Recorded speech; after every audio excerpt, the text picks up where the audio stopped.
Agenda Friulana 2024, agenda friulana che dal 1977 a oggi compie tutti questi anni di cultura antologica, di rilettura della storia, dell'arte, della creatività, della cultura del Friuli.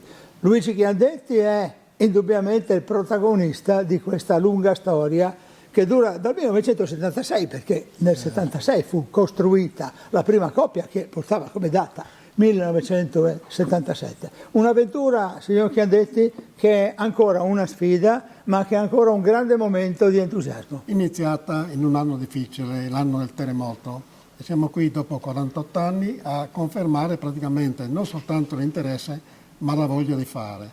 E quindi l'agenda friulana che si presenta stasera qui, il 13, il giorno di Santa Lucia, è come un omaggio al Friuli e ai friulani.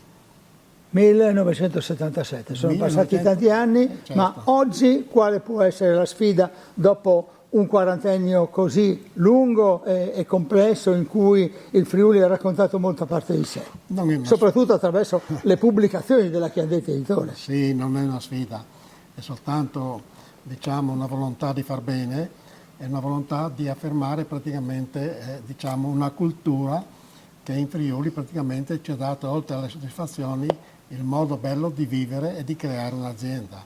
E questo per noi è un fatto molto importante.